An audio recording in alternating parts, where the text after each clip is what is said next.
มาส่งค่ะมาส่งพี่น้องค่ะเมื่อในข้าวขาเต็มมาหุงกินโถดแตบค่ะพี่น้องเนาะนี่ค่ะโถดแตบแกงโถดแตบค่ะพี่น้อง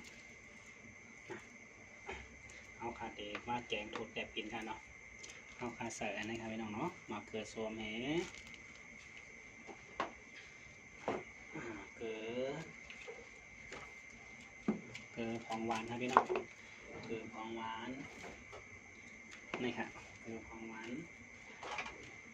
มีนค่ะพี่น้องเนาะเกลือของหวานมีนแล้วก็เราก็จะมีของถั่วเน่าครับพี่น้องมาค่ะมาค่ะเข้าค่ะมาแกงจ้อมกันค่ะพี่น้องจุดไผ่จับไผ่กับปุ๊บยังไงกันเนาะ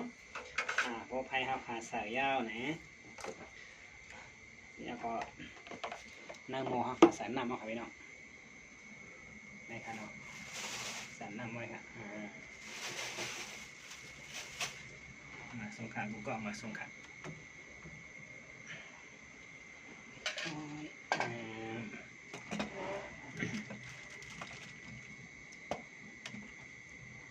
นี่ครับพี่น้องเนาะจับพันนี้ครับจับพันนี้นะลงอิน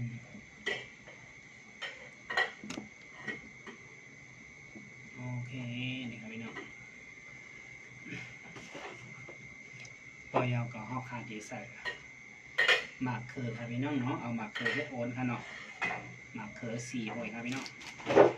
ซุปหมักเขือ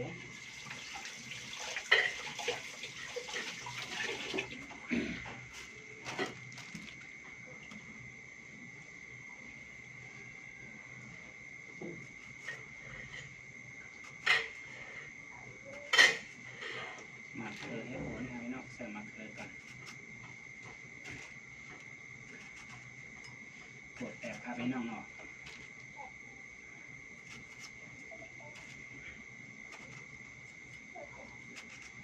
นี่ครับ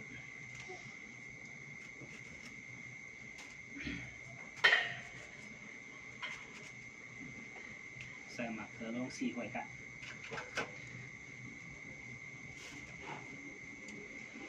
เอาขามาใส่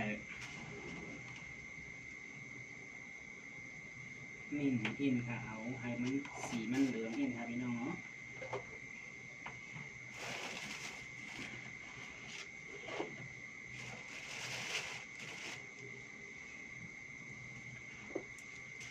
เดี๋ยวก็มาใส่เกลือค่ะพี่น้องใส่เกลือลงไปใส่เกลือลงกว่าจ้อมค่ะใส่เกลือเจียมค่ะพี่น้องพอเดี๋ยวก็ใส่ของหวานค่ะเนาะของหวานอินค่ะของหวานให้ได้ใส่น้ำหนักของพวกนี้ครับ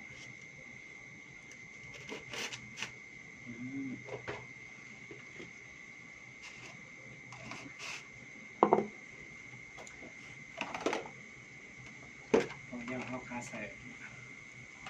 ของถั่วเน่าครับพี่น้องกินพักได้ครับผมพักถั่วเน่าหวานครับพอเดี๋ยวก็เอาคาปีกพาไว้แป๊บนึงค่ะ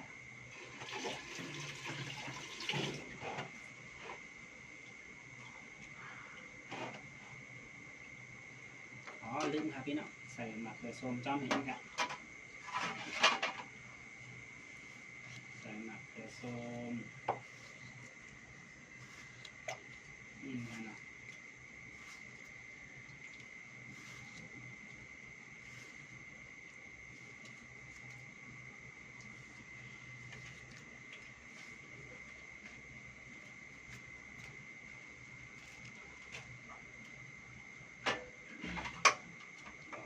แล้วก็พริกมาไว้ครับ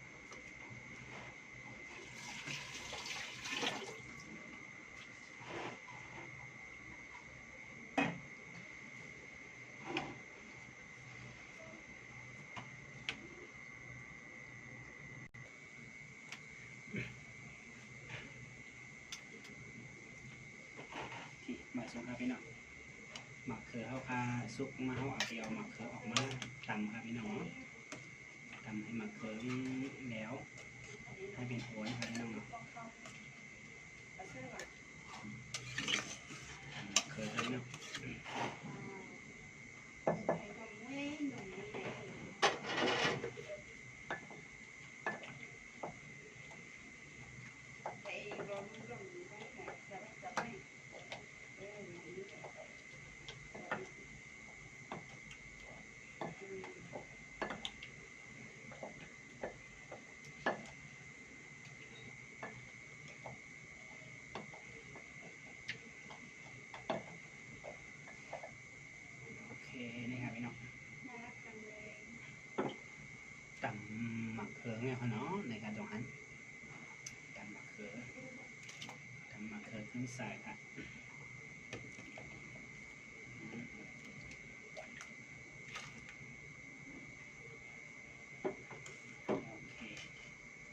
ก็ไม่เอาคำมาใส่โถแตกเอาครับพี่น้อง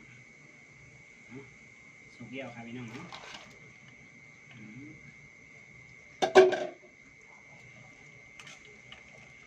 ว่าโถเอาครับป่วยก็กินอะไรเอาครับพี่น้อง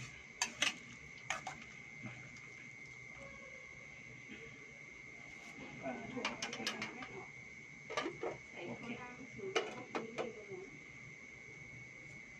โอเคเดี๋ยวเอามาย่างกันแทนว่าโถเอาครับป่วยครับพี่น้อง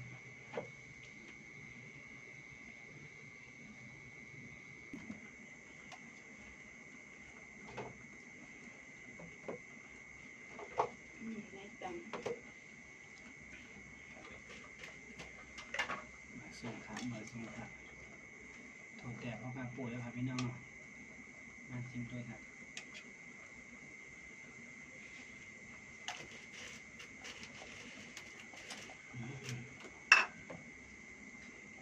ใส่แพ็กกิ้งน้ำเพียหอมมีครับ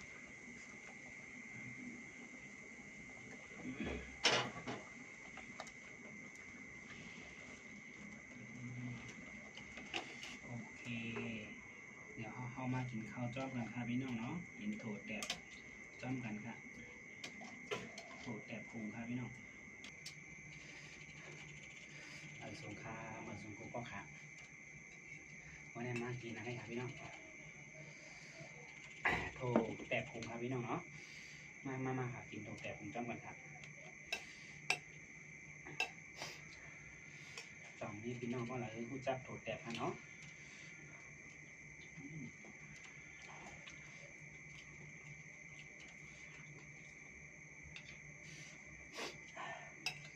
โถแตกพุงเสร็จแล้วผักลมปุ่มที่ไหนกันเนาะเป็นผักลมปุ่มได้หาอย่างนะครับวันนี้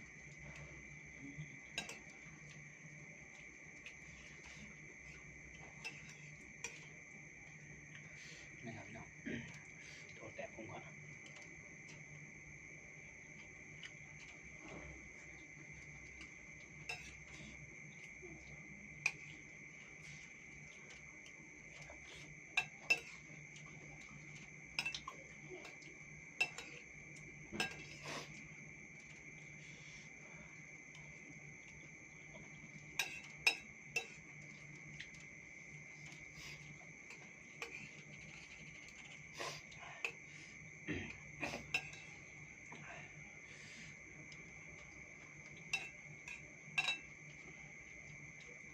โถแตกพุงครับพี่น้อง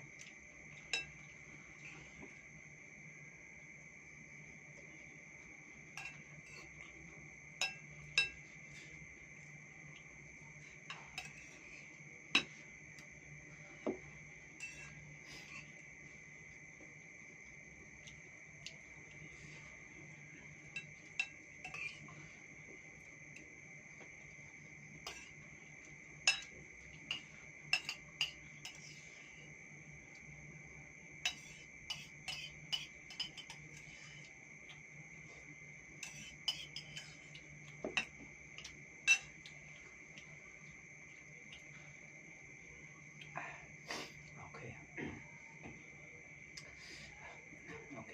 บนตาเมื่อไหร่ก็เต็มมีมองหน้าครับพี่น้องเนาะแคนดอจอยกดไลค์กดแชร์ปั่นแห้งใจป้องกันเนาะจ่องไปมั่งยากกันแทนคลิปใหม่คลิปนะครับพี่น้องเมื่อสมบูรณ์ก็ค่ะบ๊ายบาย